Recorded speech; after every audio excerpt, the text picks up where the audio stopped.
Hello, hello, hello, hello, everybody. You're now watching the captain. Welcome back to episode 42 of the Captain's Lounge. I think we're 42. I Uh, was 42. yo, I'm Captain Diesel, and I'm joined with my boy Jay. How you doing, big dog? You all right? Sleep deprived from daylight saving time. The only saving grace is that the sun doesn't go down to like 7 now. But besides that, I'm good, man. That means I should actually go outside to take advantage of it because I've definitely been in the house chilling for a minute now through winter, trying to lock in, as they say. Isn't that what the kids Yeah, say? Locking in. Oh my God. Yeah. We Yeah, are still bro. kids. Y'all, We are still it's gonna be a good stream today. For people that are new here, the Captain's Lounge is a stream that happens on the Dojo every Tuesday at 8 p.m. Eastern. We kind of talk about nerdy stuff in pop culture, and sometimes, as of late, a little bit more just pop culture stuff in general, as what's going on in the world, depending on how we feel in that day. And today is going to be a loaded stream. We have 4 topics, which is one more than we usually do. We usually do 3, but today we just had so much dope stuff to talk about. We just you're like, fuck it. We just gonna load it up today. But without further ado, let's go ahead and get into it then, since we have such a loaded docket. We're gonna start with my guy Big Tim, Big Timothée Chalamet, Big Marty. Recently he has come under fire and for due to a lot of people because he had some interesting comments to say about ballet and opera. So before we give our sentimental thoughts on the whole topic, let's hear what he had to say himself. I don't want to speak for him. When I've done it myself to go on a talk show and go, hey, we got to keep movie theaters alive. You know, we got to keep this genre alive. And another part of me feels like if people want to see it like Barbie, like Oppenheimer, they're going to go see it and go out of their way to be loud and proud about it. And I don't want to be working in ballet or opera or, you know, things where it's like, hey, keep this thing alive, even though no one cares about this anymore. All respect to the ballet and opera people out there. I just lost 14 cents in viewership. But, Crazy. I just took shots for no reason.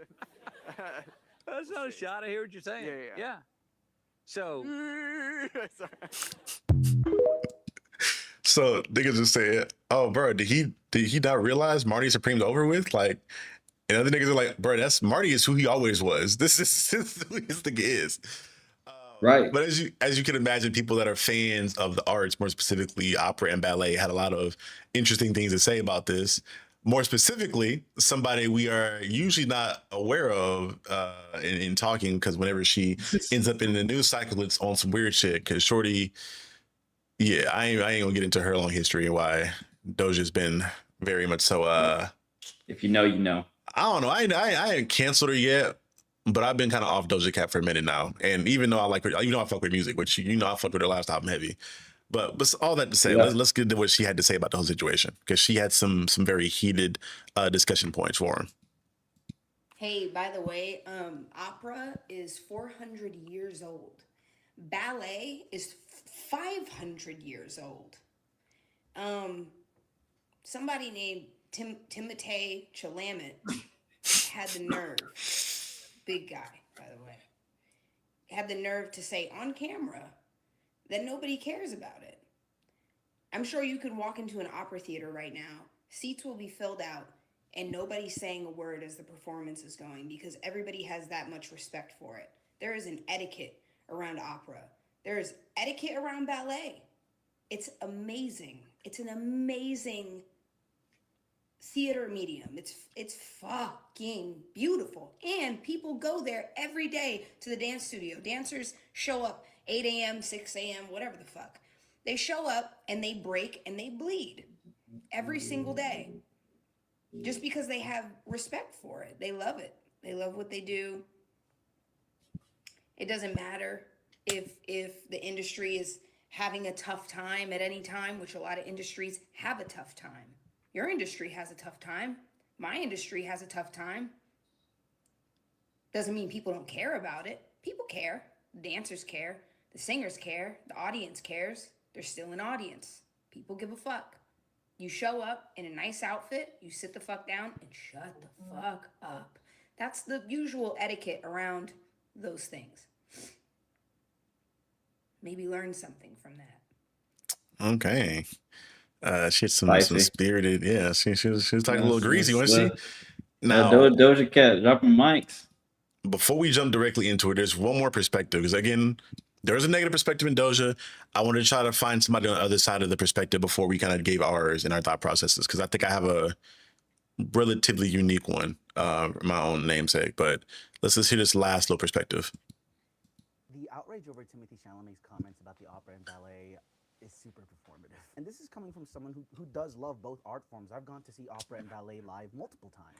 Everyone is acting like Timothée Chalamet said opera and ballet suck, that they're bad, that they're terrible forms of art, when all he said was that they are dying art forms that no one cares about. A little blunt, sure, but not exactly wrong. Let's take that first part, a dying form of art. What does that mean? All it means is that opera and ballet don't dictate the culture. No one is talking about opera and ballet 24/7 the same way they do about movies, TVs, animes, video games. Opera and ballet have become pretty niche. I mean, outside of people who do opera and ballet, can anyone name me a new groundbreaking opera or ballet? Chances are y'all can't. And that's what he means by no one cares. People can have the highest respect for both art forms, but that doesn't mean they don't know what's going on in those worlds right now. So I think that's enough. I'm not watching the whole 4-minute video. Yeah. We kind of get the gist. we got enough there. So Jay, is this performative? Are we being performative? Huh? You know, Huh? it's man, like, so with any of this stuff, honestly, any of the topics that we have today, like, there's just two camps that are very strong about this, and I don't know what your unique perspective is, but my perspective is this idea of, like, I don't think Timothée should have said it, but I actually don't care he said it. I think it's more interesting that he's allowed to, like, there's pushback, but there's so many people that are giving him, like, this, like, he's not the only guy. The video we just saw, there's so many people are trying to defend, well, like, he has a point though. Like, he has a point though. I'm just like, yeah, sure. But this goes back to what we talked about the last couple of weeks.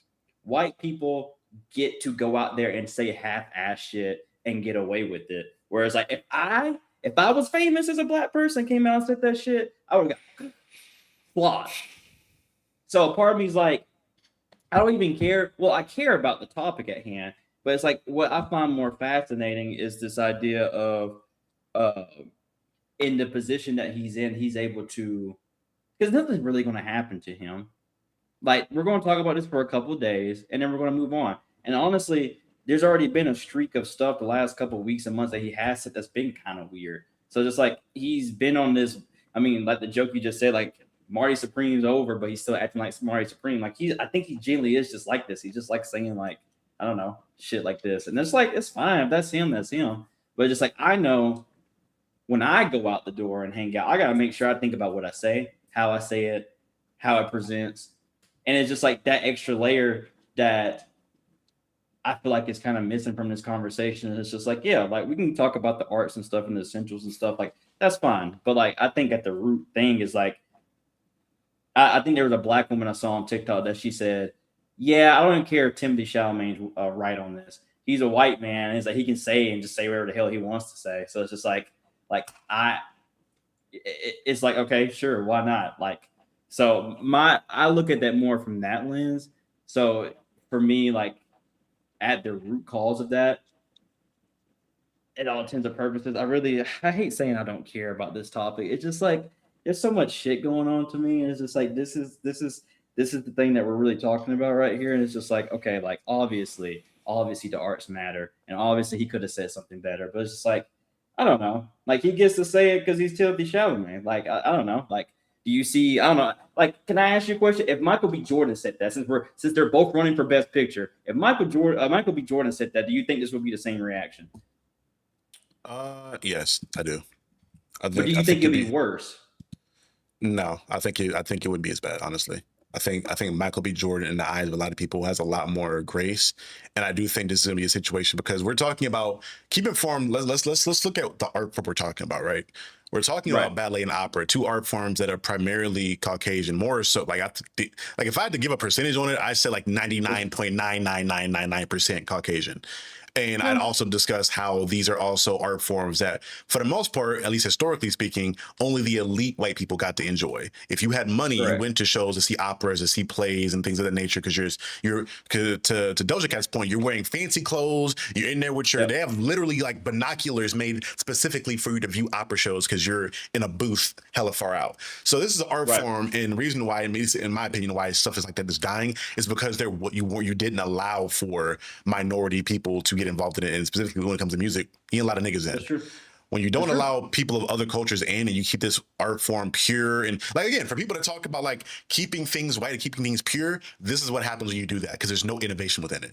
There's been, to Hobo's point, there's been no significant innovation within opera in a very long time, and the only time you saw that is when the few instances in which black people got in. So when I'm looking at that, I thought if Michael B. Jordan said it, he'd get defended even stronger by black folks because he's commenting on a white art form that we're just not allowed in. And I'm speaking on that from a perspective of somebody who trained classically in opera for a whole year. Like I in college, I was training like I was didn't keep in mind I didn't ask for this. I wanted to sing soul music and whatever it may be, but my choir director thought my voice fitted opera so much so that she said, I'm going to train you to do opera. And she not only trained me to sing opera songs, but the one song that I really drilled into my head that whole year was a Negro spiritual opera song, or at least an opera rendition of it, or whatever it may be. And just teach me how to do that stuff. And again, it was cool. It's fun to be able to it's a good house party trick, I guess, to pull out whenever you want to pull it out. But for the most part, I didn't feel comfortable singing that in that medium like that because I understand this is a predominantly white art form. Timothée Chalamet saying, I think he just said what most people would say.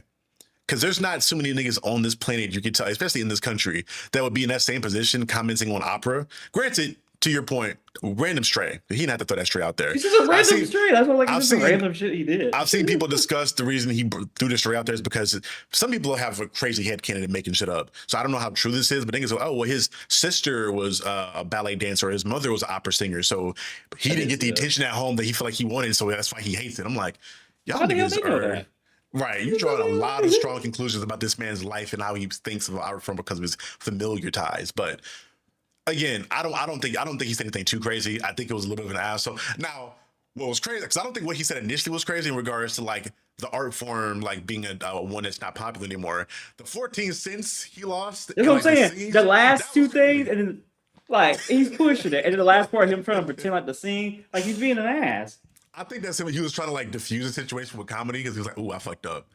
Because again, as a content creator and seeing a lot of content creators do that, when you're live like that and you're in a scenario to where like you're comfortable, especially if you've been on camera a lot, you get comfortable on camera. You're not always like on your P's and Q's, so you say some stupid shit. Yeah. He realized he said some stupid shit. He's like, "Ooh, can I reel this back in? Let me try to throw a joke out there to reel this back in. Let me try to diffuse a serious situation with some humor real quick."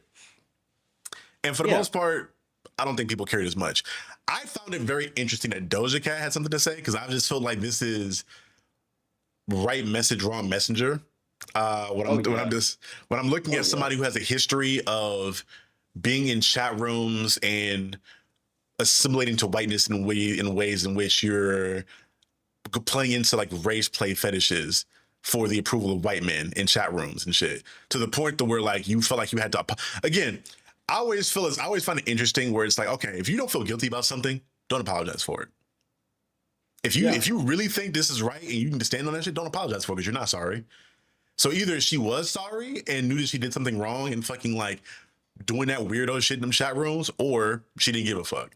So when I see a black woman who's already has a history of like assimilating to whiteness and how she goes about carrying herself behind closed doors and defending a predominantly white art form, and again, if you've been in a lot of like, we'll say theater kid spaces or a lot of like what's the word I'm looking for? I almost called it cinephile, not a cinephile. What's it called? A thespian in the thespian circles, like in people that are involved in those things. When you she fits a particular like model of a person. There's a particular stereotype that she fits of those black women that don't feel super connected to themselves or their culture due to whatever reason it may be. So they like assimilate to this thing because it's a skill and a hobby. And for the most part, you can kind of see it in a lot of her music, where she can rap and she can make really great music. But when I'm looking at the conversation she has and what she stands for. I don't know. I just find it very interesting. I never see you standing up for some black shit that strong. It's always like predominantly white things that I see you stand up for. But again, I'm not You going to know, put any accusations or anything on her. But I just find that very interesting. you know, because I've been working all day and I haven't been able to chew on this as much as I want to. But you saying that makes so much sense in my head. And it makes so much sense why, because throughout my whole how do you feel about this, Jordan? I was like, I really don't give a fuck. And it's just like I think the reason why is because like, I don't know, opera, like yeah, to your point, everything she's saying wasn't necessarily wrong. Like I watched God, what was that movie called with Natalie Portman in it? Like Black Swan? Oh, let's see how black Like one, yeah. like I get it. I get the sacrifice it takes to like get to that. But I was just telling who I was just telling this to. I was saying like when it comes to those type of sports or events, ice figure skating, there's a reason why the Olympics back there, you didn't see them niggas on the ice because like that is a very expensive thing, time investment thing. These are things where when you see black folks, the sports, the things that we into the most, is usually the things that are cheapest, that are most accessible. There's a reason why you don't see a lot of swimmers like these days, not because we're not capable. I'll make that very clear. It's just like the access to resources was I limited mean, because they black folks was swimming. That's like factually a thing where like they didn't want niggas can't swim because yeah they redlined us out of those areas during the 60s. yeah or the pools they pour bleach or something in there just so we like so Yeah. that's what I'm saying. So like this is a generational thing. So that's why like it was big when Tiger Woods won golf because like golfing is a very like pretentious like white thing.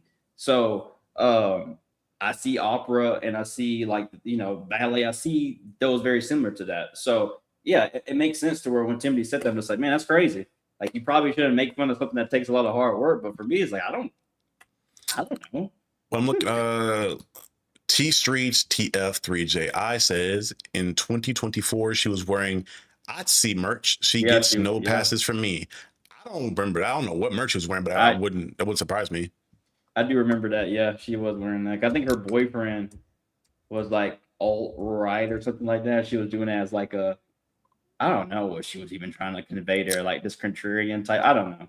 But like it didn't help that she went down this route of like doing like the really like I won't say gothic, like she was portraying herself in like a really gothic, like dark way that would scare most niggas. When I say niggas, I mean like older black folk. In the fact like she like the shaved eyebrows and shit and like the spine. You seen her spine tattoo?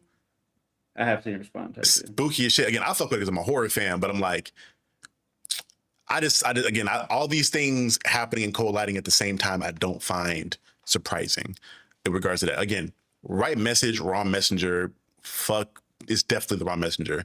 And again, even analyzing these art forms, right? Like you watch the Black Swan, and you hear stories about like ballerinas talking about how they have to train, bro. Like them shoes are hard. That is a hard task to put on your body. Like I don't know if did you watch the ballerina, the John Wick movie or the John Wick spinoff? No, I haven't watched that. Like no. literally anytime I've seen ballerinas depicted in any kind of media, and again, this could be if you're a ballerina in the chat, you guys correct me in the chat, but anytime I've seen it depicted, it's like this painful, grueling art form that like literally requires like blood, sweat, and tears, like your feet are bleeding all the fucking time and shit. And the shoes take forever to break in and all. So again, and even with opera, like it's an art form it doesn't allow for a lot of creativity, I feel like, within the space. Like with most other forms of music, there's a lot of different room for like riffing or different things of that nature. Opera just feels so, again, as a nigga that was training and singing it, even in singing it, I feel like I have to hit every single note particularly the same exact way, and there wasn't a lot of room for me to like input myself and my soul within that. And that's like one that was based on a Negro spiritual. I can't imagine singing anything that was like written to go along with Beethoven or Bach's, or I said Bach's, now Bach's music. What were you about to say?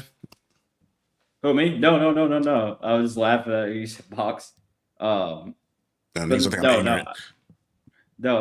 get what you're saying though. I mean, I was going to chime in and just say like I think the only people I know who's on ballet are like football players that go do it just for like if they're wide receivers or something, so they can like tiptoe into the end zone. Like, but they even say that stuff is very rigorous. So it's just like, it's one of those things where there's not a lot of. I think what makes things that Black people have touched extensively, like it's that creative freedom of being like, I'm gonna take this sample of a completely different song and make a whole different beat out of it. There's so much creative freedom with that. And I don't know. Like, I don't want to speak on this either because I don't know. Maybe ballet is changing to a degree with that. I have no idea, but it does feel white. Yeah, I don't want it to get misconstrued for anybody watching this after the fact. I'm not saying that these art forms are horrible art forms that shouldn't exist or they're just going extinct. There's a beauty to both of these art forms. Again, I sang opera and I loved the time I got to sing it. Granted, I would, rather learn and sing more like R&B and things that are more close in line with my culture. But I enjoyed the singing of it. I think it was it's a beautiful thing when you can do that. Hell, I even still sing the song myself in the shower just to hear it. But I have to acknowledge the history of it and how this is not it's the barrier to entry is really fucking high, and that's just due to the fact that they don't want niggas around in it for real. And I guarantee you, if the barrier to entry for opera, like official opera, I'm not just talking about like opera within your high school, but I'm talking about like literal like operatic shows and things of that nature. If there's an easier barrier to entry within that stuff, and you got a lot of black folks and minorities in there, I promise you this is going to see a boom within like the next decade when you're seeing all these creative people putting in some of themselves and some of their culture within it. That just is, it is what it is. That's what happens. Either niggas take from our culture to make their own thing, or we get in some other shit and then we just innovate it to a different extent, i.e. basketball. Right. Well, it started in a wicker basket. Right, exactly. I don't know. My last thoughts on this, like, you're right. Those two things are beautiful platforms, and I hope like they do. I hope this conversation actually just gets people interested in how they get into it. Maybe it can be something good from this. But I just feel like for Doja and other folks, it's just been so outrageous about him. Like, it is okay to speak your opinion on something that maybe he doesn't know. Like, it doesn't seem like he knows too much about it. Like, it's okay to speak about, but also like. I don't know. I just feel like there's so many. Like, we're gonna get into it with another segment. I feel like there's so much fish to fry, and like this is the fish that you want to fry on. Like, I'm just like, okay, man. Like it's just it's like at the end of the day, it's just this guy who just said this offhanded comment that should be corrected. But I think at the end of the day, he even didn't take it that serious. Yeah, he didn't care. Again, I don't think it was that serious of a thing whatsoever. I think it literally just people just gassing it because of who he is, because of the art form. And honestly, I don't think it would even been even that big of a deal if Doja Cat didn't say anything. Just because it's somebody who is, we'll say, what's the word I'm looking for? Provocative. Doja's pretty chronically online. She could like comment on your thing, be like, "Hey, Charlie, what are you talking about?" Man, she ain't saying this shit. And even if she does say this shit, she can't say I lied about nothing. I ain't allowing your name. And again, I'll fuck with your last album. This thing can attest to it. I listened to your last album nonstop. Yeah. You make amazing music, but you have some problematic tendencies. At least had some problematic tendencies. Nigga, I was fucking with you from the cow shit. I thought she was bad as hell. God. Oh my God! That was like, what was that? 2018. Don't get bad to me. I think she's a very attractive woman. But again, the weird shit with the chat room, I'm just like, you know what? Let's not do that. But that's pretty much it, though. It wasn't too much to get into that. That's the algorithm thing. We have to feed the algorithm to get people here. Now we can get into some of the more stuff that we are more passionate about. That we fuck with more. Or did you have any more like thoughts and sentiments on it before we go? Let's get into the real shit. Yeah, let's get into some old gangster shit. We're talking about Xbox right now, y'all. Recently, if you're not aware, if your ears are not to the streets, Xbox has finally come out and announced what their next move was.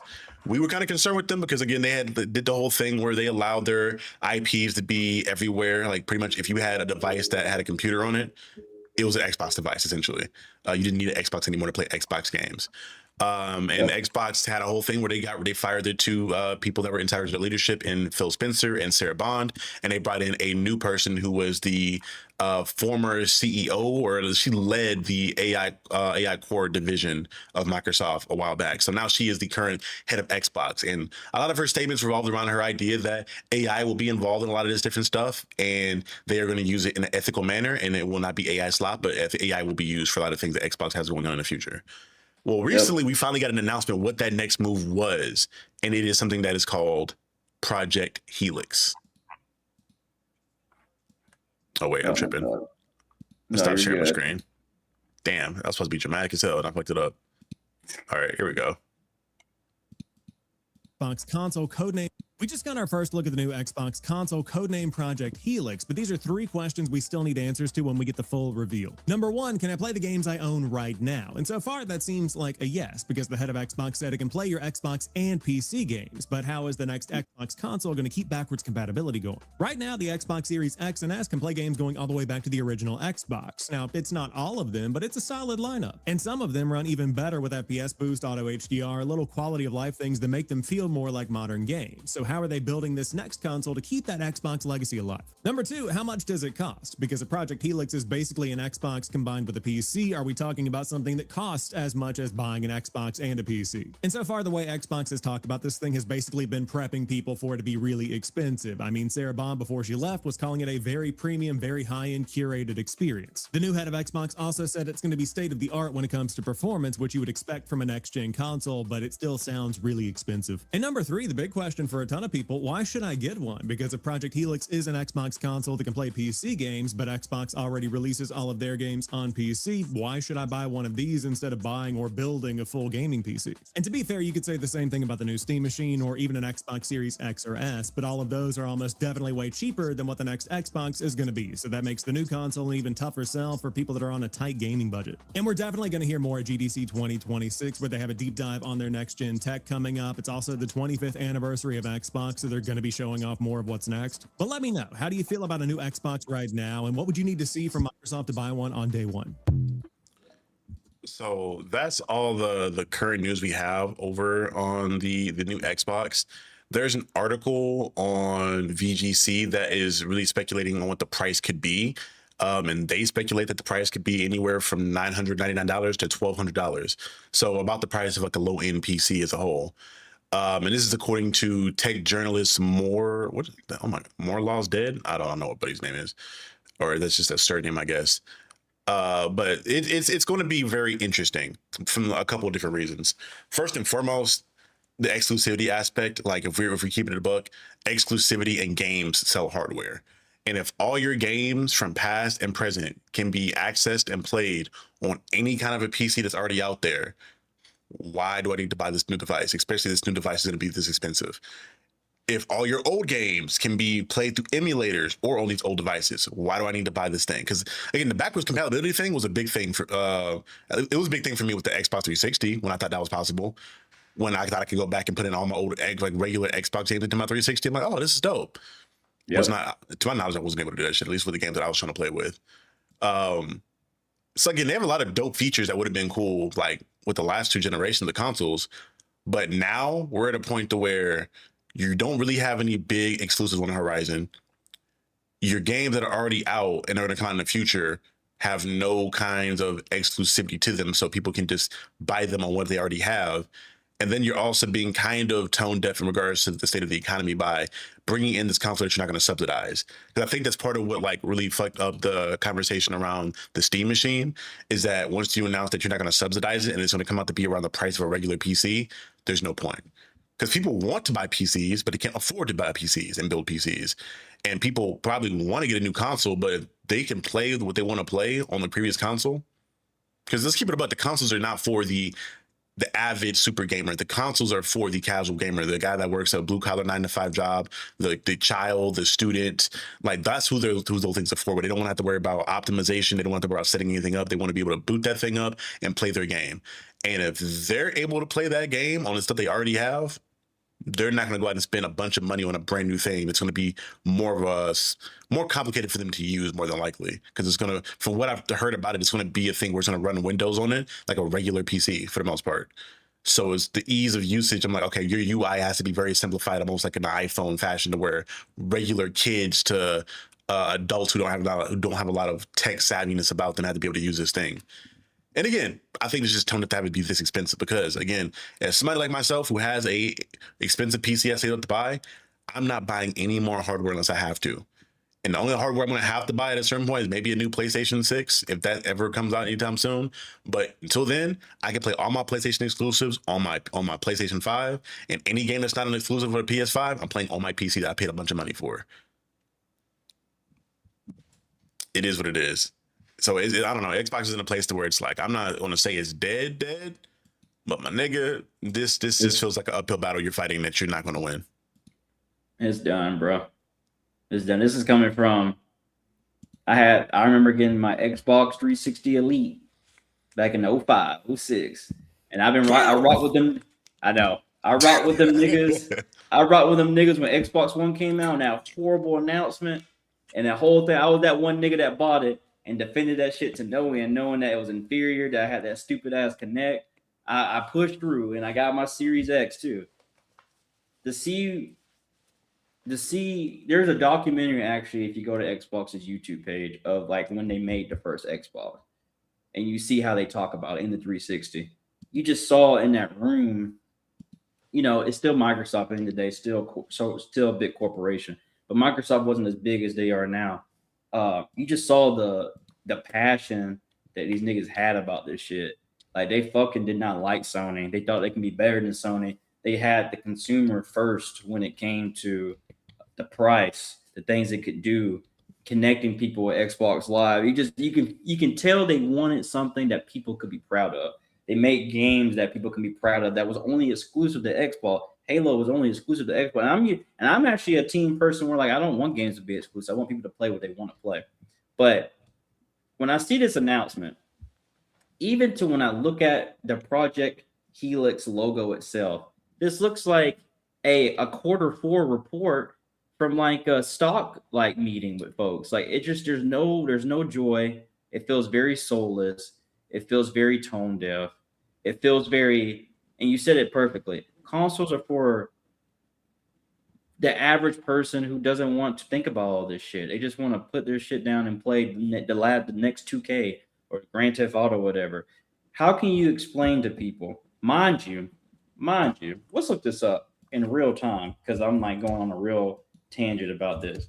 Microsoft's profit was $120 billion. $120 billion last year.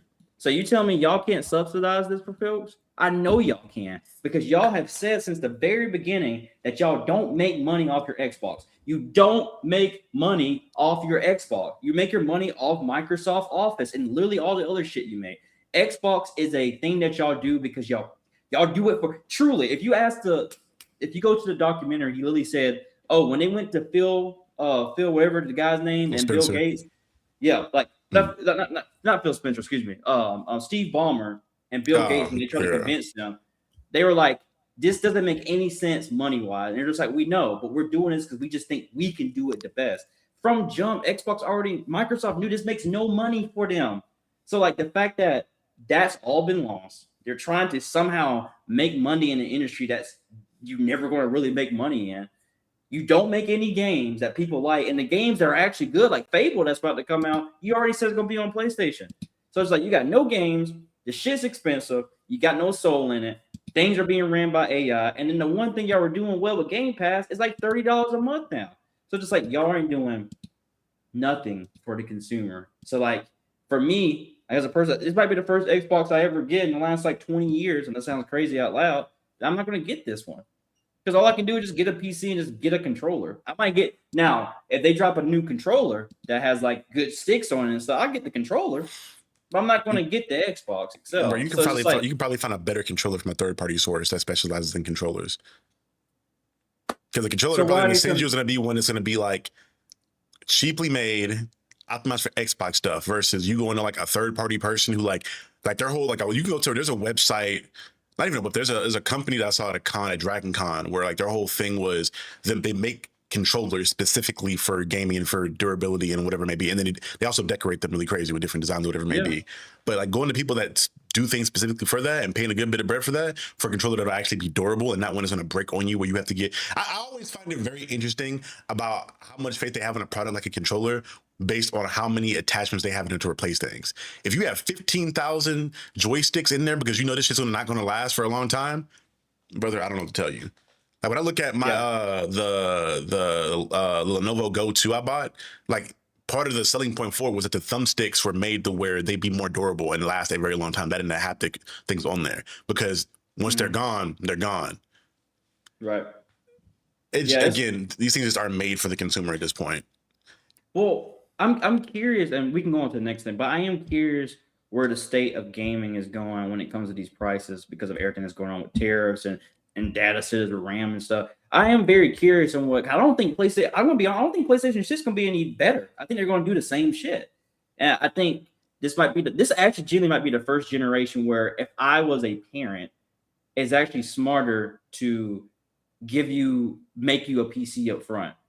Like historically, it's been like, whoa, like that's complicated, boy. Let's just get you that Xbox or PlayStation, call it a day. I think this genuinely might be the first generation to be like, I think I'm just gonna get your PC. The only exception is if Xbox or Sony and Microsoft make their consoles to where you can trade the stuff out to upgrade it. Now, if they did that as a whole different story, but I highly doubt they would do that. So, like, why would you put this much money down when you can put that down for an entry level PC that you can trade the stuff out later?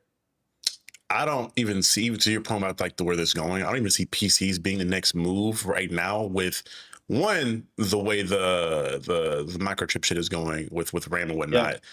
Two, with the state of the economy, because the economy is in, at least in America, is in fucking dire turmoil right now. So niggas don't have jobs or niggas don't have money to spend another like for a low end PC to run most games, like $1,200 to $1,500.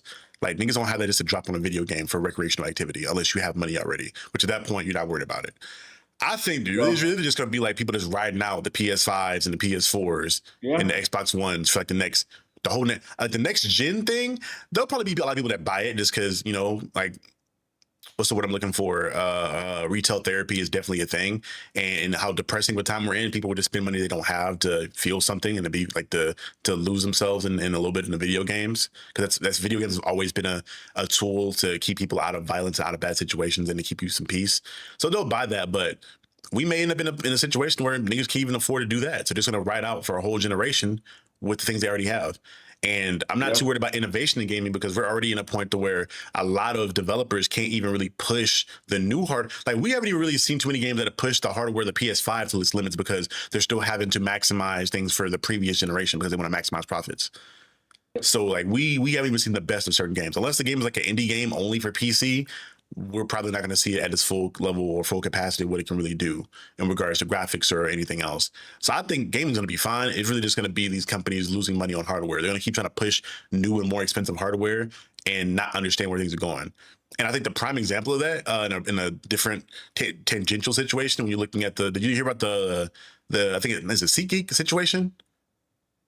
With with the Department of, I think it's the Department of, I don't know if it's the DOJ or the government got involved because there was a situation where they saw that they were being very predatory in how they were selling tickets, because it was them continuing to up the charges on tickets on like concerts or shows, whatever it may be.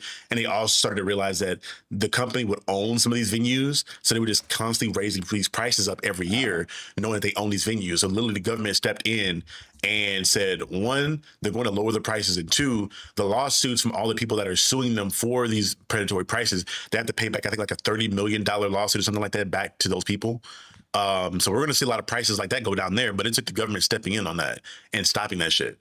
And I think this is where we're at, to where y'all are raising these prices in ways that are unnecessary, in my opinion, because you want to save as much money as possible. It was Ticketmaster. Thank you, TJ. It wasn't, I said SeatGeek. It was Ticketmaster. So that's now you're gonna see, it's bad, man. It's bad. Well, that's just so frustrating. And then we can move it, because I mean, I don't know if you saw this too. Like PlayStation, Sony's like testing reportedly testing like dynamic pricing on your store. Like the price of the game can change depending on like how much you like that series or like how much you are on the game or not. Do you know how fucking crazy that is? Right. Like imagine, I'm gonna put this in a different perspective. Imagine you go to McDonald's and McDonald's recognize you go there 3 days a week. So since you go there often, they raise the price up more for you. You know how crazy that is? Like, and for what? Like for everything we just talked about, from tickets to games to just all these things. It's not because this would be way different if the business was like, hey, we gotta raise the price or we will close. They are making record profit. They're just doing this for the low. They're just doing this to make more money.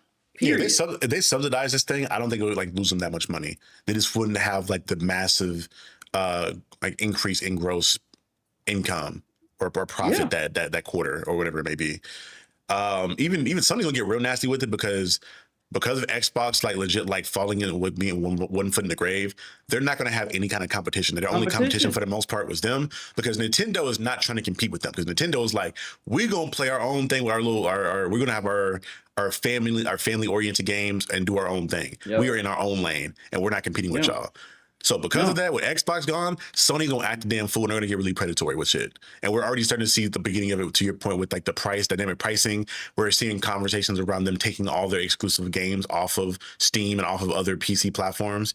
So like we're probably like the Intergalactic game with Tati Gabrielle that Naughty Dog's doing. That shit's probably only gonna be on PlayStation 6 or 5, whatever it may be. We're probably not gonna see that shit on PC. Because they're working on, again, exclusive games, so hardware, and they're about to get ready to try to roll out some hardware too. I think they're still working on that that handheld as well as the PS6, and I'm pretty sure they're going to try to like tie in the release of GTA 5 with this PS6.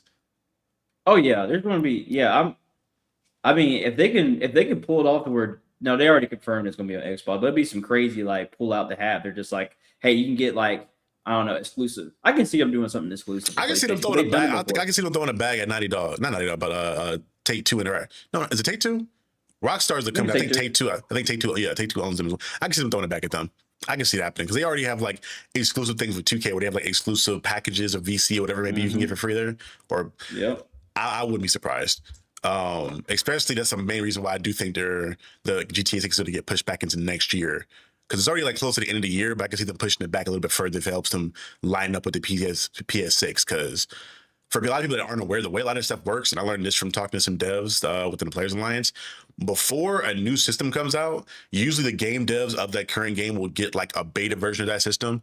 So like the girls I was talking to that used to work at Bethesda, they said that he got like a PS5 early, and it wasn't a PS5 the way it looks in your room. It's like this fat ass massive machine that's heavy as shit that they have to like port. They send it to their house and they at home test those games out there to see how they run on it, to see if it's compatible and optimized for that particular system before they roll it out on there. So I can see that being a thing that happens there with them trying to be hush hush about this shit. But again, these are companies that can afford to subsidize and try to make these things more affordable for the fans, because you have all the fucking money. It's just you don't want to. You're going to try to milk as much money out of people as possible, and I think it's going to be really bad for you because you're going to lose a lot of money anyway, because niggas aren't going to be able to afford that shit. They're not going to buy that stuff. Yeah, it actually makes the fucking, if the Steam Deck, let's just say the Steam Deck is actually just 800, 900. It actually makes that look good compared to the price of that's the crazy thing. We were talking about Steam machines out the picture, but like at those prices, and also the PlayStation 6, if they're up to that $900,000 range, it actually makes the Steam machine look more optional for folks. Which is even scarier because like then we're in this precedent of like, oh, consoles moving forward are gonna be this expensive. No, so, it'll be that, but I wholly believe it's gonna be a hard like depression with this hardware shit. Where there's gonna be a thing of like, yeah, the hardware may be innovative, it may be this crazy new experience. You may be able to fucking touch the water in the screen. But niggas are not gonna buy that shit because they can't afford it, bro. Niggas just simply can't afford this bullshit because it's literally like multiple car payments at this point, or a whole car payment. Yeah. I have to choose between that or that. And that's what's going to get nasty is what's going to happen is they're not going to lower the prices, but they're going to offer you all kinds of forms of credit, like Klarna and shit, to be able to get the system. And niggas going to do that shit. Oh, God. That's a whole nother discussion. C'est la vie. It's going to get nasty in this motherfucker, boy. Let me tell you. Moving into our next topic. A topic that I was really passionate about and I really wanted to get into, because it was a conversation that kind of spawned from a stream that I was on this past weekend, where we were discussing like why comics in the comic industry was having a cultural issue. And we were looking at, and I brought up the idea of like how comic book shops aren't really places where people lounge around anymore. It's not a thing where like people can go in and sit down in a certain area and read some maybe free books there, or read a book, whatever it may be, and get more familiarity with the characters of the stories. It's a lot of really oriented like a Walmart or a CVS, where it's like you come in, you buy your thing, and you get out. Maybe you hang around and have a little conversation here and there, but it's not built to be a social dynamic created there. And I talked about how that is detrimental to the industry as a whole in the future, because you're having an entire generation or generations of people who aren't going to be very familiar with your stories, who only get engaged within your content through movies or video games, to where niggas don't want to buy the comic books. And niggas aren't buying the books, the stories stop. And there's only so many stories you can adapt from Marvel and DC before niggas end up just like making up new shit altogether, or I don't know. I think we'll get to a point to where comics will be in the same dire straits they were during the Comics Code Authority era, to where like niggas just were just not able to get that shit off, or at least Marvel and DC will say that. I think indies will still be fine, and I think that may be the pivot. Right. But I think a big conversation point out of that I wanted to discuss was like the idea of third spaces and the lack thereof. For people that aren't aware, third spaces, to be simple about it, are essentially spaces for teenagers to go to hang around, like boys and girls clubs, recreational centers, libraries, places where when they're not in school and they're not maybe working a part-time or a summer job, where they can go hang out during the day, so you don't just sit at home all day. And for the most part, these third spaces don't really exist anymore. Boys and girls clubs have been disappearing like rampantly. There aren't really a lot of rec centers. Parks are already seen as like a place to where hoodlums gather. And if not that, then the parks themselves are just like run down and not really a place to where kids can safely be around, because it's like a place for crime breeds, or it's just broken down where they're just not comfortably going to be able to be there. There's no clean park benches. There's no clean, fixable seesaws for them to get on, things like that. Well, niggas and teenagers aren't on seesaw. Maybe I was on seesaw in college and shit. Maybe not. But because there aren't spaces like that, these kids are just like neglected in a lot of different aspects, and that pours over into the media as well, to where it goes a lot of there was an era when we were growing up in around like the late 2000s, maybe like the early 2010s, to where teenage programming, I feel like, was at its peak when you're looking at Cartoon Network and shows like a Ben 10, a Justice League The Unlimited, Star Wars The Clone Wars. There was like an Iron Man show back in the day. It was Invincible Iron Man when he was in high school. There were a bunch of shows that had adult themes and adult lessons, but they were marketed towards children because of the animation. And they were things that like either adults, like parents, could watch with their kids, or teenagers could relate to, because it's not the Backyardigans, but it's also something that's not as serious as like fucking Euphoria. Because we're getting into a space to where kids are growing up super fast because there's nothing that keeps them being a kid.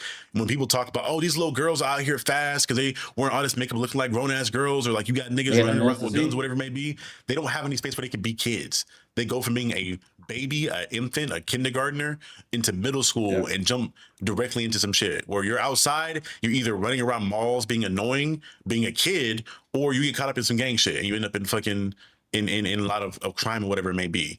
And again, even from looking at it from a nerd perspective, in a nerd space, if as a teenager, if I didn't have areas within my home or other places where like scholastic book fairs, whatever it may be, where I could go buy a couple comic books and sit down and read them and fall in love with certain characters, I wouldn't be as passionate of a comic book fan as I am now.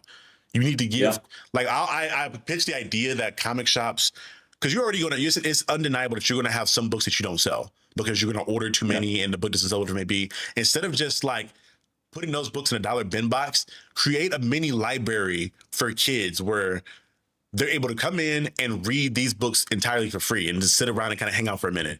Even I think my local comic book shop, they have a thing now where they have a person that comes in and sells baked goods, where they just drop off a bunch of like brownies or cookies that you can buy for like $5. Or like they have even like little mini fridge, things like that you keep people in the shop. And as those kids get older and find that to be like a home away from home, now you're even growing a more loyal customer base because they've been in since they were kids. So I don't know. I think it's just in the best interest for mom and pop places, for just the country as a whole, to implement the idea of a third space again. So we don't just feel like we're neglecting teenage kids, because I feel like it goes to where we're hyper stressed out about little kids, and then we just act like, oh, the teenagers, they grown, they'll figure it out, they good. When in reality, these things are still children. An 18-year-old, a 19-year-old, a 20-year-old is still a child at the end of the day. Like in my mind, they're still children. Like you're in college, yes, you're doing some adult things, you're probably working, but then you're still in a child's mindset, and you're not allowed to do a lot of adult shit outside of go to war and die. Yeah. But that's what are your thoughts? Well, it's a lot of things. Like, I mean, when I think about this, think about social media and like how all the social media companies like Facebook, Snapchat, are in a lawsuit right now in California with I think a girl that was younger, but now she's like late teens, early 20s. She said like social media ruined her life. And like that's a whole discussion if you think she's gonna win that argument.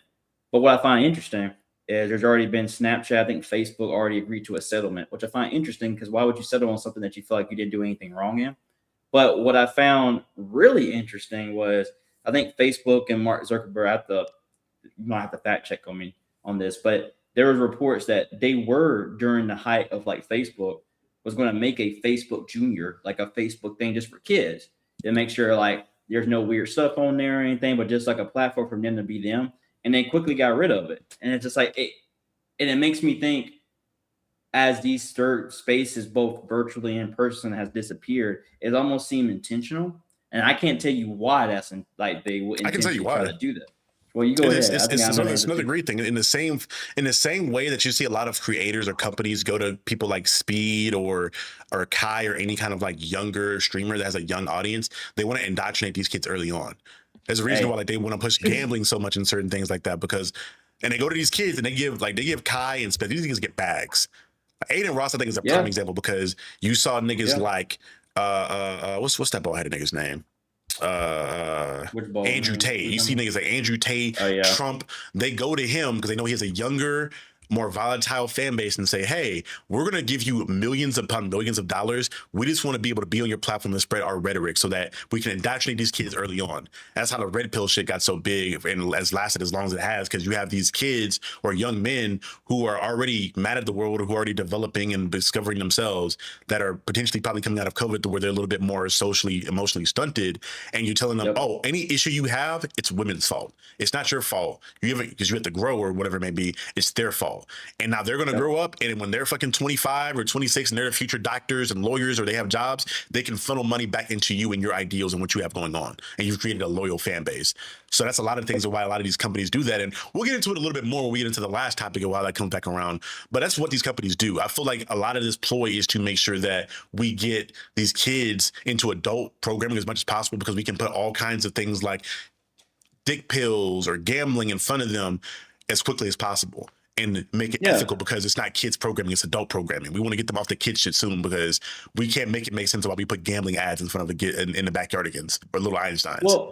Well, you know, sorry, I agree with you. In addition to that, I just I hate to be that nigga that's always like it's capitalism fault, but I fear it seems like it always comes back to that somehow. That's what it is. But for this specifically, to your point, it almost wants them to almost not only just get familiarized with it, but gets them more comfortable with adult stuff in general. Like I've seen this happen with kids working. Like if you notice, since Trump's been in power, they've been getting rid of the child labor laws, and slowly it's like kids working at 16, 15, doing overtime shifts, working in factories. And I'm just like, y'all, like this rush for kids to be adults is more predatory than you think. It's just not about selling items too. It's literally just using them for labor. Okay, if you don't see them as if you don't see them as children, go work. Like you just said it yourself, there's already some adults, just because of how everything's socialized now. It's like, oh, you 15 and 16, go get you a job.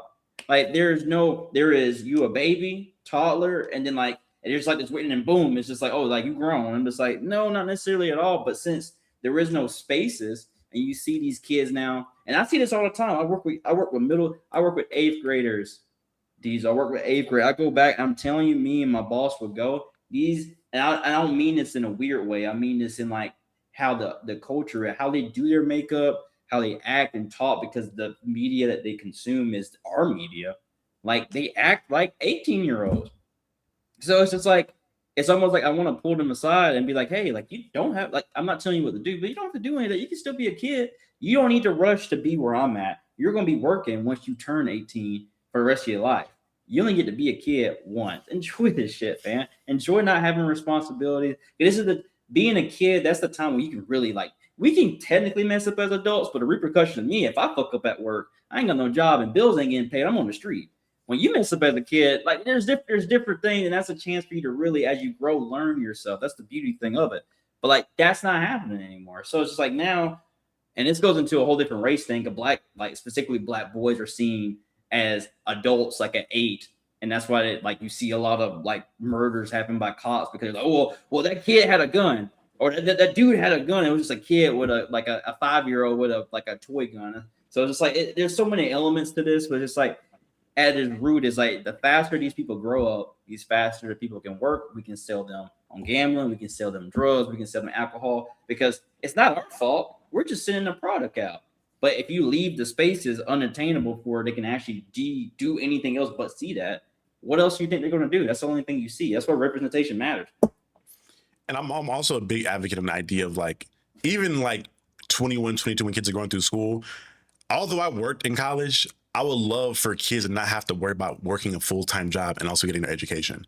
I I was agree. talking again. Also, I was talking to this one young lady who is now an attorney. She's an environmentalist attorney, and she was telling me about how when she was going through the bar exam, she recommended like you don't work, you don't travel, you just like lock in and you study because that's a difficult thing to do, and that's getting into a career field that is very hard to get into but pays very well. And because Right.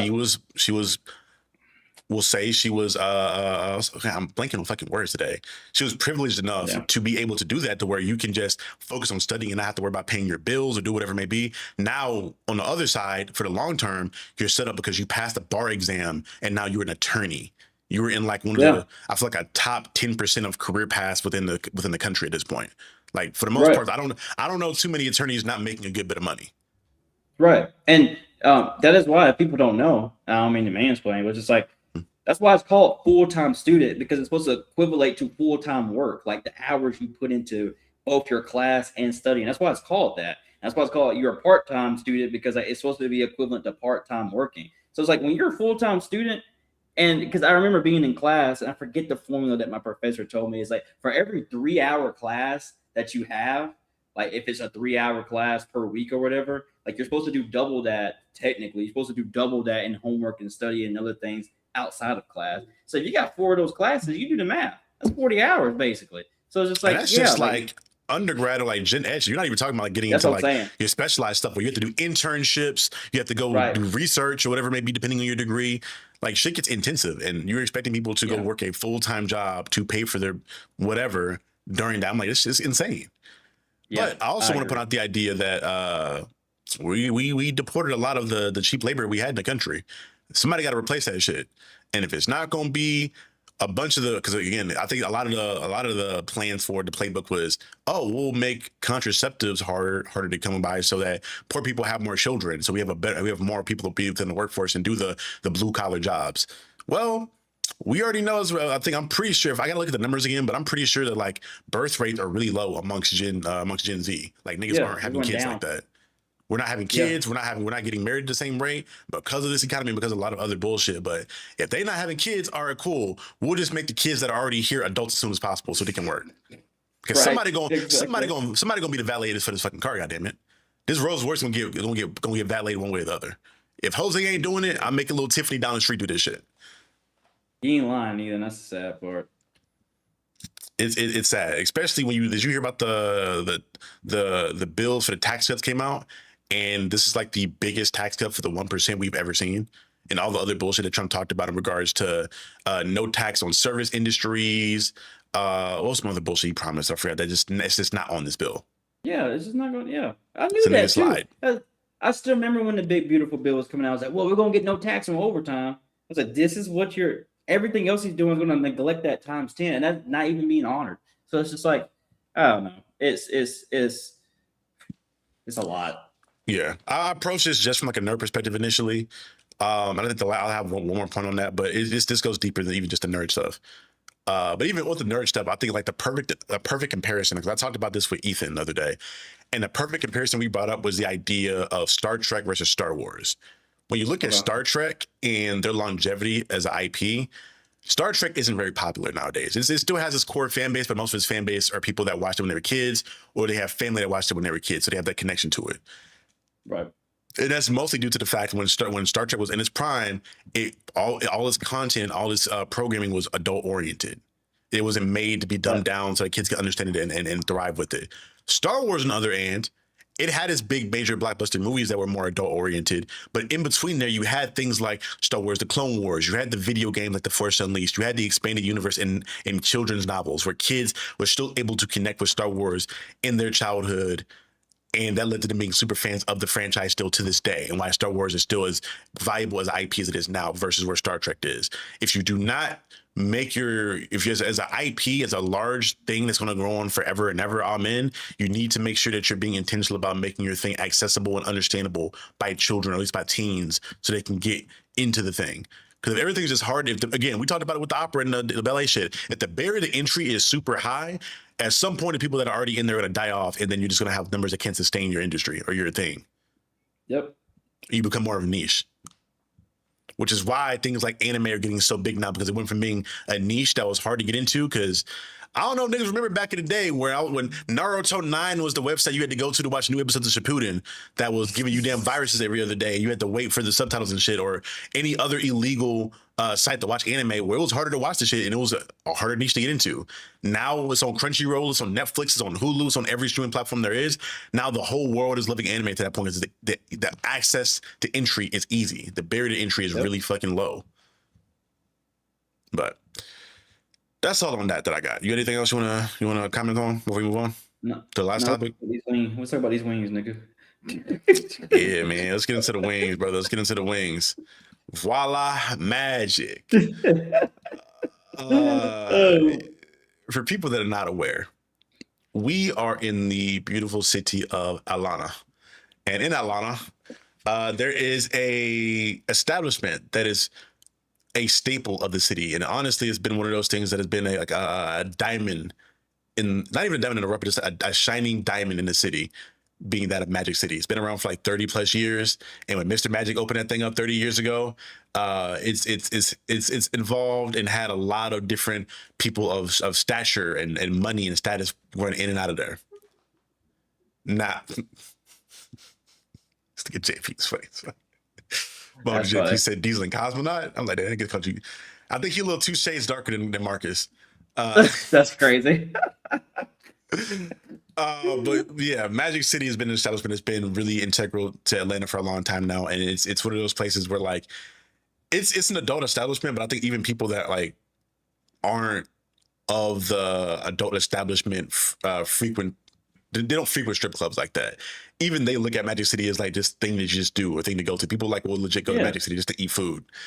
And that being the case, and it being such an integral part of Atlanta, we saw that the NBA, the Atlanta Hawks specifically, in a game that was going to feature on a Monday, the Orlando Magic coming to town, they were going to collaborate. They were going to have a night where they collaborated with Magic City to have a Magic City Monday night, essentially, where they were going to be, and this is all that's going to happen.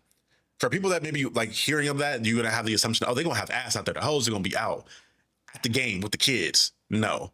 Magic City Night was, to the extent of it, it was just going to be them having collaboration branded merch that was legit, like a basketball and like the peach tree colors with like Magic City branding on it. They were going to have wings being served there, like hot wings, not hot wings, but just like lemon pepper, probably lemon pepper if we keep it above. Yeah, it's the iconic lemon pepper wings. T.I. was going to be performing there, and he was going to be the big performance for the night. And then they were going to have the owner of the Hawks, I believe, or someone that's really like in relation to someone in the higher ups of the franchise, was going to do like a live podcast, whatever it may be. We saw, I think yesterday or the day before, I think it was yesterday, I think we talked about it, that all got vetoed. Shams Charania tweeted out that the NBA has canceled the Atlanta Hawks Magic City game promotion on March 16th. Moving on to further say, the statement from NBA Commissioner Adam Silver says, when we became aware of the Atlanta Hawks scheduled promotion, we reached out to Hawks leadership to better understand their plans and rationale. While we appreciate the team's perspective and their desire to move forward, we have heard significant concerns from a broad array of league stakeholders, including fans, partners, and employees. I believe canceling this promotion is the right decision for the broader NBA community. Now, this has been a conversation that has irritated a lot of people, especially people from the city of Atlanta, because the league is being very performative with this bullshit. Although I can understand a lot of the hesitancy if ass was going to be thrown in front of kids at this nationally televised, well, it's not even a nationally televised game. I think it's only a league pass game. No, so it's a league pass game. So it's not even a nationally televised game. You're only going to be able to watch this game on the NBA League Pass app if you spent that bread on that, or if you have like a cable plan that includes that on it. Keep in mind, they canceled this promotion, but everything that was going to happen during this promotion is still going to happen. They're going to reach out to certain people and either refund them on merch, or the merch is still going to be sold somewhere. JP Crickets is inside of the Mercedes-Benz arena, so there's still going to be wings in the arena. T.I. is still coming to perform, and that I'm pretty confident that live podcast is going to go from a live podcast to a pre-recorded podcast. There's no way you set that shit up ahead of time in the way that you did, and you're not going to record something. We leave it here with something. So if literally all the things that were already scheduled to happen there are more than likely still going to happen, what was the point? Why did you cancel this shit? And we know you canceled this shit only because, to his point, because he said it right, in the order of things, stakeholders are the first ones to be brought in. stakeholders were the first ones to have concerns about that. And after the stakeholders, you saw different players like Luke Cornett and, funny enough, a Atlanta Hawk alumni and Al Horford. Both, I think Luke Kennard put on not Luke Kennard, He put on Luke a Cornett. Substack. Luke Cornett. He put on Yeah. his Substack discussing. A matter of fact, I'll find his exact quote while I'm sitting there.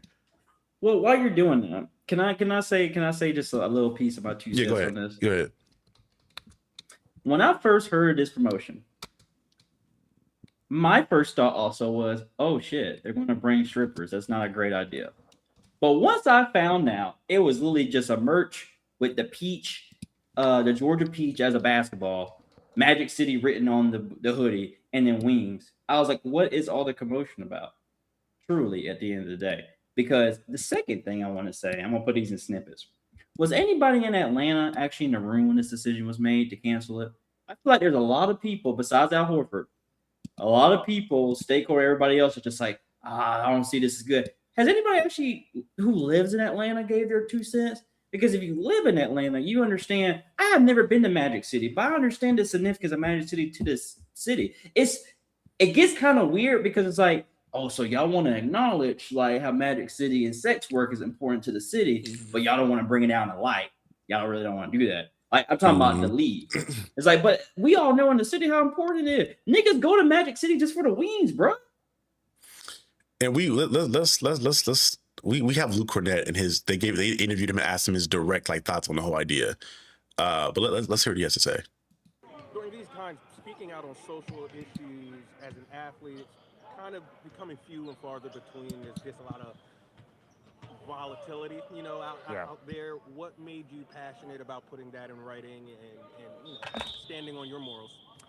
I really just saw the statement last week and the announcement by the Hawks, and just in terms of the public voice as it pertained to, I feel like it didn't really represent what I know, myself and a lot of others throughout the NBA felt. So I think I did just, want to make sure that part of the discussion is expressed, and I mean, it comes with, people criticism and stuff like that, and I think that's, part and parcel of why people might be hesitant to do so. But I think actually trying to get the conversation started and able to have is something that's important to be able to try to, help ensure that the league is kind of something that everyone is, wanting to represent, and an environment that you want to have. Has the league itself reached out to you, or have you heard from them? Not really in the aftermath of it. Beforehand, I spoke with some people in the league just to kind of see what the status of it was, to make sure, I was kind of up to date on the situation. Since reaching out, He's getting updated on the situation. He's making sure that it's not happening by getting updated on the situation. Well, what I need him to do is go make sure that make sure Miles Bridges goes to fucking jail for beating on his woman. Can they make sure that they make sure the gambling? If you go back to the Shams post, the first 2 things is how I feel at my core about this. And that, I promise you, I want to put my foot on this shit. If Atlanta Hawks would have said Magic City Monday night presented by DraftKings, that shit would have been fine. That nigga pushed gambling shit though. Shit that actually ruins niggas' lives. They'll push that shit though. And then you telling me, no. And you tell me, Lou, if you're seeing this right now, I know you never will.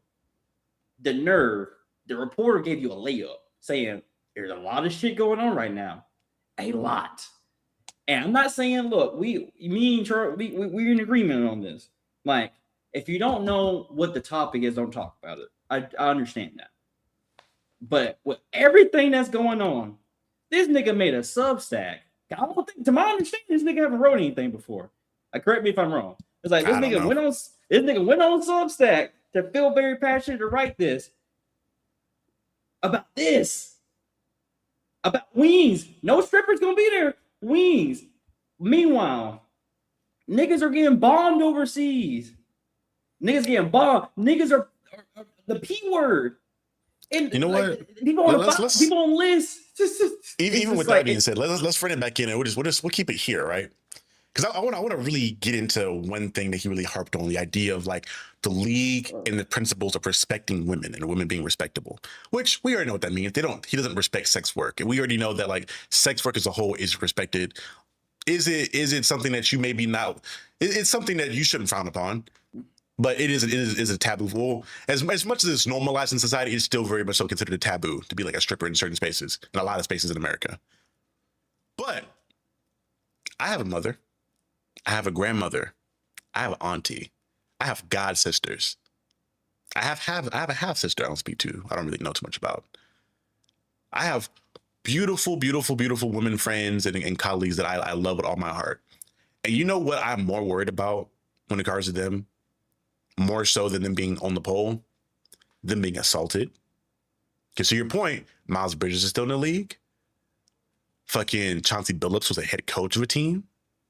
Jason Kidd is still a head coach of a team. Haven't shadow banned Karl Malone, who Even more, yeah, I was about to get into it. Even more so than the physical abuse, we have a known PDF file in Karl Malone who publicly went through a bunch of court cases and shit about him impregnating a 13-year-old girl. And guess what happens with him? They act like it never happened. They still acknowledge him in the top 75, and the nigga has a whole fucking statue outside of this is a Salt Dome, whatever the fucking Utah the arena's called. He has a whole fucking statue out there. The league still acts like they know nothing about that whole situation. We have motherfuckers in Magic Johnson. Keep in mind, I don't know if you. Matter of fact, I'm gonna find this video. You're gonna lose your fucking mind. It was an interview done in like I think in the 90s, maybe a little bit after Magic got his diagnosis about the HIV, right? Where they were asking him about his escapades, and this nigga was running off all the crazy fucking shit that he was doing when he was in his prime, like all the fucking threesomes he was having, all the crazy shit he would be doing, and he was going all around LA, smashing everything that exists. And the league didn't like at that point have anything to say about that. The league didn't like condemn that. The league let you go do your thing.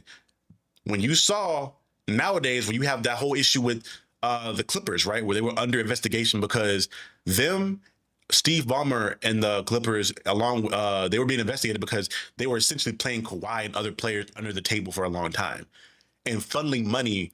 They were circumventing the salary cap through other organizations that pay these players under the table.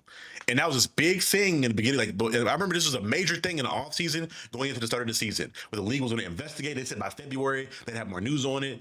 People were speculating, oh my God, are the Clippers going to lose all their draft picks? Are they going to take players away? What's going to happen with the team? Nigga, it's been crickets. Nothing since then. Nothing. The Kalshi thing, to your point about the gambling, bro, I'll be watching the game on whatever platform it is, and there's gambling across my screen showing the odds of the game I'm watching actively. There's a whole new set of fans, and I think they're promoting stuff with a lot of fans not aware. Niggas aren't watching the game for the game. Niggas are watching the game for their parlays. Yes. I'm like, I watched the game. I'm like, damn, I wonder if Ant got his mid-range going tonight. No, nigga, I need Ant to have his mid-range going tonight because I need this nigga to have 25 for my parlay, not because I want him to win the game or see how he plays. It's just, it creates a lot of nasty things in the league, and then you get into whole scenarios around where players themselves are actively, like, you've had multiple instances where you've investigated players for throwing games or throwing games for the aspect of trying to throw to benefit their betting odds so they can make money. That was a whole thing where you had Chauncey Billups get investigated for an entire chunk of time to start the season where he was away from the Portland Trailblazers because they were speculating on this nigga throwing games for betting odds, where he would go into situations where he would fucking not play certain players in entire games, or he would put rookies in, or players were playing back. He would purposely try to put lineups out there that would not win games. And you know what's crazy? What's really crazy? The only thing this year out of all the crazy shit that's been happening between the gambling, between Magic City, between all the other shit, the league handled one thing very quickly and very expeditiously. It was the idea of teams tanking, because you saw teams in the Utah Jazz or other teams actively not playing their best players in the fourth quarter, or somebody in Indiana where they traded for Ivica Zubac, right? A big, who's a pretty well-known, really good NBA player. They traded for him, and he was playing a bunch of games before they traded for him. And all of a sudden, he has this nagging injury that has him shut down for them in the entire year, so they can keep tanking. Right. So what did Adam Silver do? They went through immediately and find those teams that took picks away. Immediately. Because they were fucking up the betting odds, because teams that were, or companies that wanted to make betting odds and place betting odds on these teams, they couldn't get it off because teams are tanking. So they're fucking up the betting odds. So when the stakeholders and the niggas that funnel money into this organization are saying, hey, fix that shit, you're moving really quickly.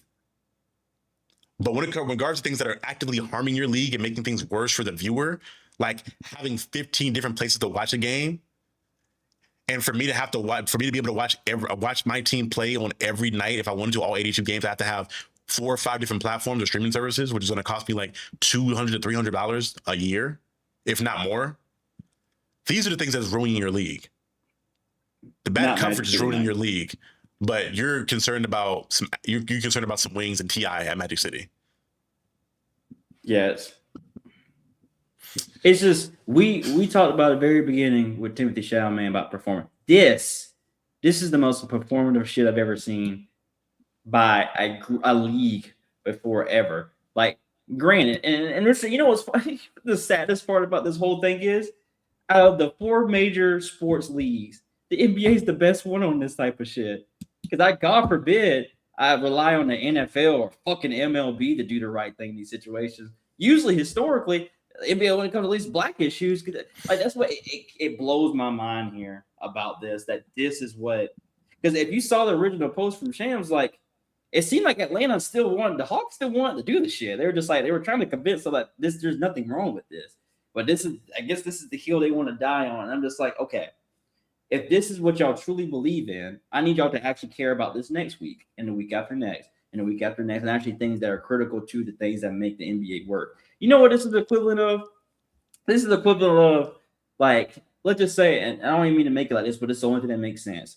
Like somebody who says like trans people can't be in women's sports. I'm like, okay, let's just say women's basketball. I'm like, okay, and what's your reason why? Well, I care about women's sports. Can you tell me one women's sports you watch consistently? Can you tell me 5 WNBA players? Well, I can't tell you that. You know why? Because you don't actually give a fuck about this. Y'all, you know, at your core, Charlie, you said something earlier, and it just hit me like a freight train. Y'all don't care about these kids. Y'all don't care no motherfucking about these kids. If y'all care about these kids, y'all make sure his parents ain't, his dad ain't selling his fucking rent to make sure he can gamble his shit. Like, y'all actually care and make sure you, Luke, if you serious about this shit, go donate to the homeless people in here in Atlanta. I challenge you to read one page of Harry Potter book, nigga, and actually invest in this shit. Come to Atlanta and actually invest in this shit. You care about the kids? There's kids on this fucking street right now. Come here and put some money down, nigga. Quit writing shit. You got the money. That's why you don't care about this shit. Nobody cares about this shit. At the core, you just don't want to see this specific thing. I have my reasons why, but that's not the point. The point is I'm tired of people using women and kids as this shelter. Men particularly do this the most.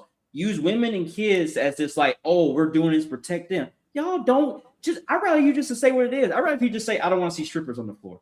Cool, whatever. Or you don't want people to promote this. Oh, cool, whatever. Don't tell me it's about the kids. You know what's crazy? They're still gonna have the Hawks girls out there throwing ass on the floor every halftime. Oh, I know, nigga. Actually, what I need to do is talk to somebody because I think she would know. I'm curious, like, how is this behind closed doors? Because my thing is it's like they feel right, Chili. If you worried about the kids, how about you go talk to the fucking Dallas Cowboys in your fucking state that they show their titties in their ass the whole entire time? It's just like this game that we're playing here is actually making me upset. I'm actually getting hot about this. Because keep in mind, even when the concept of like cheerleaders in the NBA started during the 80s, where Dr. Buss implemented the Laker girls, the nigga knew what he was doing. He brought in sex appeal to sell to the audience. Like the Laker girls weren't brought in to do gymnastic routines or just go team go. The niggas were in there to throw ass, choreography. Oh my God, do choreography, throw some ass in sync and in rhythm with one another. That's what they're there for. They're there for the sex appeal. Like maybe now they're a little bit more dressed down where they're wearing full pants, but even then, if the pants are so tight where I can see every curvature on your cheek, not gang. We're not gonna do this. And somebody said it in here real quick. T-Streets talked about they don't care about the integrity of the game. Brother, when I watch the media coverage on how they talk about the NBA, all the fault is always put into like certain players. They never, whenever it comes to like the players playing hard or players on X, Y, and Z or players going to the aspects of them throwing games for betting odds, they never blame the betting, they never blame the gambling, they never blame these corporations. It's always the player's fault. Always. Every single time. Because like think about this truly. Let's pull this back and then we can end it. We had the same degree. We went in the same college together. Mm-hmm. When we took sociology, the first thing they tell you is sociological imagination. This idea of, let's just say you see somebody steal diapers from Walmart. If you're not taught with this in mind, you think, oh, this person's bad because they stole from Walmart. But the first thing we learn in our degree is understanding how the systems in place could, I'm not excusing the behavior, what could lead somebody to do that behavior. It could be that they lost their job. It could be that they need it so their kid can have a diaper. It could be so many other factors that go into the place where they feel like the only thing they could possibly do is steal diapers for that kid. If we apply this to here, we live in a system where you're telling me the more money I have, the better. I'm seeing these owners where, and the greed thing we've been talking about this whole stream, more money is more better. So it's just like, I'm getting all this shit. And you telling me now that all these niggas can gamble on my performance, but I can't make anything from this? What do you think these niggas gonna do? It's like, oh, okay, if I think, because that one guy who got banned from life from the Raptors, forgot the guy's name who was betting on himself, forgot his name. Oh, Michael Porter Jr.'s brother. They knocked that man down. They mocked him quick. Anthony Porter or something like that, something Porter. So I can't make my money while these billionaires from DraftKings and stuff making it off my performance. And keep in mind, they know their players. They know what the players go through, because you have a lot of players who blow their money. Most of these players aren't frugal with their bread. They don't have financial advisors telling them where to put their money responsibly. Like, these niggas are just blowing bread on women, cars, travel, whatever it may be, and the niggas be broke, and they need to recoup that money very quickly because they're not superstars that are guaranteed to get a contract. So what are they gonna do? They're gonna gamble. They're gonna throw some shots. They're gonna pretend to be hurt. Like, if I showed you the highlight reel of like Terry Rozier, I don't know how that nigga got off with his shit, but they were showing that nigga like actually pretending to have a cramp or some shit so he could get out of a game. It was nasty, bruh. It was nasty, bruh. But again, this goes back to the thing. Just like if you create a system where it feels like this is normal, because again, you're saying that you didn't care about the integrity of the game. Adam Silver right now can go up to the podium and be like, I really care about the integrity of the game in the league, while he's in front of a podium that's sponsored by DraftKings. Brother, all I have to say on that shit left is just that some motherfuckers are always trying to ice skate uphill. It's a damn shame. Yeah. Congregation, join around for the church announcements. What's coming up soon on the stream, or not stream, but it's the channel as a whole. You guys can expect a few videos that are going to be of note. First of which is tomorrow, I'm going to be doing an interview with Mr. Joseph Illich, one of the former editors of Milestone. This brother is Black history, Black comic book history. The first Black man to be an editor in the Batman editing room, or Batman run and whatnot. I'm going to be sit down and talk to him a lot about his career, but mostly about the new history of DC Dakota incident and kind of what went around making that, and just where he believes Milestone is going to be in the future, or he believes characters like Static or Icon, whatever it may be, is going to be in the future. So that'd be a big conversation. That is going to be pre-recorded because I want to edit that up and like make that as presentable as possible. So you guys will probably get that here in a few days. Beyond that, I have a video on one of my favorite Green Lanterns now. I sat down and bought the deluxe edition of Far Sector not too long ago and read through all 12 issues of that. And I recorded my whole video on how I felt about that comic and why I think you guys should go check that out. And in the future, I want to have 2 more indie books. I'm going to try this out. I'm going to ask you guys a favor here. And this is the reason why most creators don't do too many YouTube videos straight up about indie comics, especially Black indie comics straight up, because when the videos go out, y'all don't click on them and y'all don't watch them. So it kills the channels, and channels that are relying on the YouTube money to support their families, they just can't. They can't afford to do that. So I'm going to take another risk here because I did it with Temporal. Y'all didn't watch that shit. But I'm going to take a risk here and support 2 more indie comics that I really do believe in and created. One creator that I've spoken to that has a story that I think resonates with me a lot. Those books are coming in tomorrow. I'm going to sit down and read those, and I'm going to do reviews and videos on those books. I just ask of y'all, when those videos drop, just go watch them. The 2 books are going to be Scion and Keisha Demon Eater. Both of those should be like in the mail for me tomorrow. I'm going to read those and then talk to the creators about getting stuff where I can talk about those. And I may get them on the pod on the Sunday stream to talk about their books potentially if they have time. But beyond that, I have a fat video essay on the Comics Code Authority. So if you guys are interested in some history of comic books and how comics almost died, you guys can tune into that video, but that's going to be a really big informational one, so they may not be as sexy of a video, but if you like comics, you'll like that video. Beyond that, the streams are still going to happen. So today, again, this is the Captain's Lounge. This is a stream that happens every Tuesday at 8 p.m. Eastern, where myself or most usually Jordan will be here, but when he's traveling, I'll get other rotating guests to come in, or maybe I'll just do it myself one day, who knows? And we'll just talk about all kinds of nerdy topics within pop culture or whatever it may be. And then Sundays is where we have the super nerd shit where me and Dr. Kaori Knight sit down and discuss everything in comic books and pull this therapy. So those streams start every Sunday. Yeah, every Sunday at 9 p.m. Eastern. So you guys can tune in for those. But that's everything that I have going on the channel. If you guys are interested in any of those things, be sure to be on the lookout. If you made it this far into the stream, we have 72 people that have viewed this thing, 5 in here right now.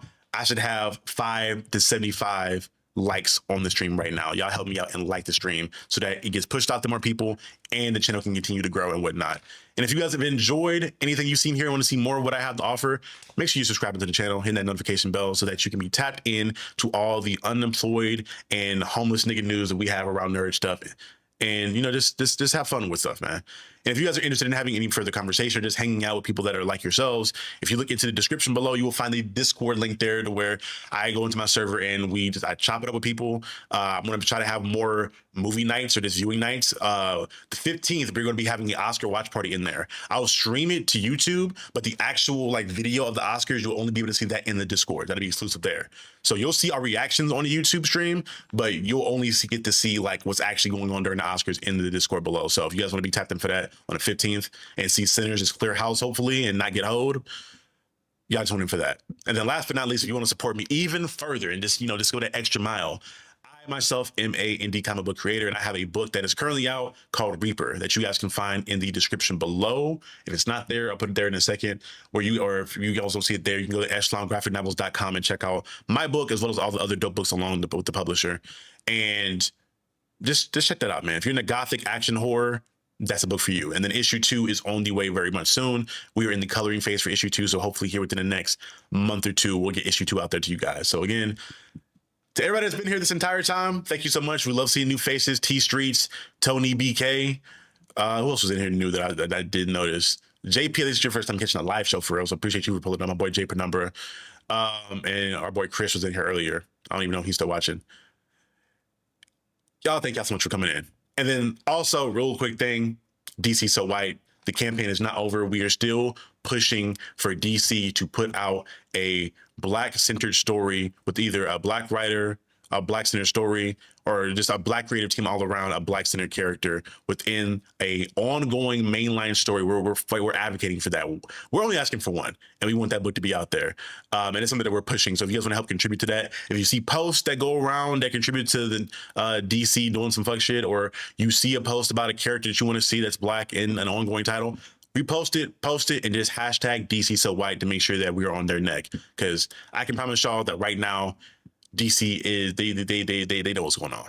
It's happening. So change is coming soon, but we still want to make sure that we're making a big push with all of you that are still here and interested in making sure that this change happens. Jade, Jordan, you got anything else you want to discuss or plug or anything else? Luke, I still challenge you.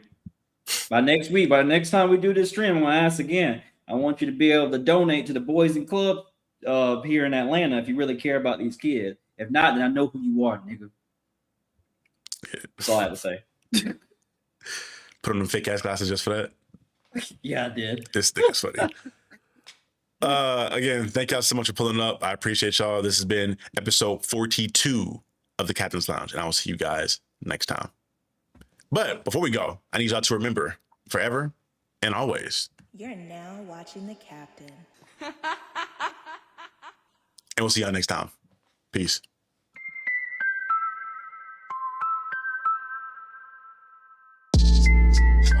Hey, real quick, y'all, my bad. Lawrence Arnoli, appreciate it, brother. Dropped in the $10 for the super chat, brother. Appreciate you, man. You are the GOAT. Appreciate you, brother. We'll see you later. We'll see y'all next week.